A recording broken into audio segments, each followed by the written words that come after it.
অবশ্য অনেকেই ভেবেছিলেন যে স্বাধীনতার প্রয়োজন নেই, কিন্তু বাংলাদেশের জনগণ জানতেন যে সেই অবস্থা,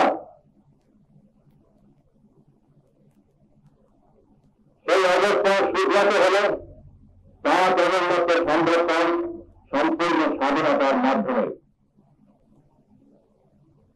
কেন তারা তাদের প্রাণ বিসর্জন দিয়েছিলেন সেই কথা আছে। তারা তাদের দেশের উপর পূর্ণ আস্থা রেখেছিলেন, দেশের ভবিষ্যতের উপরে পূর্ণ আস্থা রেখেছিলেন এবং তারা জানতেন একদিন না একদিন স্বাধীনতা আসবে এবং ঐতিহাসিক প্রক্রিয়ার মাধ্যমে দেশ উন্নতির পথে এগিয়ে যাবে, দেশ একতাবদ্ধ হবে, ঐক্যবদ্ধ হবে। বাংলাদেশকে তার বাপ তলাবিহীন ঝুড়ি বানিয়েছিল, এবারে তার থেকেও নিচে কোথায় কোন কি বানাবে আল্লাহর নামে বাংলাদেশকে ধ্বংস করে দিয়ে তিনি হয়তো দেশের থেকে চলে যাবেন। তারপরও আমি এতদিন গণতন্ত্রের জন্য সংগ্রাম করেছি, এখন অনেক বয়স হয়েছে, তারপরেও বিশ্বাস আছে, আস্থা আছে, আল্লাহর উপর বিশ্বাস আছে এবং আল্লাহর রহমত আছে।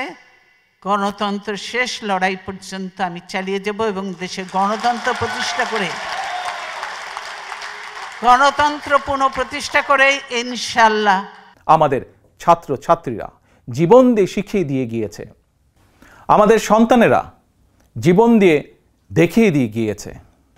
ঐক্যবদ্ধ প্রতিরোধ গড়ে তুলতে পারলে খনি হাসিনার বিদায় সময়ের ব্যাপার মাত্র ইনশাআল্লাহ। আমাদের জীবন থেকে জীবনের সামাজিক, রাজনৈতিক, অর্থনৈতিক, সাংস্কৃতিক, পারিবারিক সকল জীবনকে আমাদের থেকে কেড়ে নেওয়া হয়েছিল, কিন্তু আপোষ করিনি।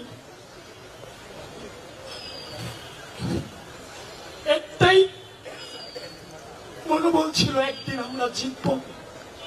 5 আগস্ট দাঁড়িয়ে চাংখার বলে যখন বলেছিলাম প্লিজ কেউ কাউকে ছেড়ে যায় না, সেদিন উপস্থিত ছাত্র জনতা কেউ ছেড়ে যায় নাই। বাচ্চা বাচ্চা ছেলেরা রক্ত দিয়ে এই অঙ্গীকার ধরে রেখেছিল। আজকে তাদের এই রক্তের বিনিময়ে অপরাজয় বাংলার পাদদেশে দাঁড়িয়ে একটি গণতান্ত্রিক বাংলাদেশ বিনির্মাণের সূচনা শুরু হয়েছে।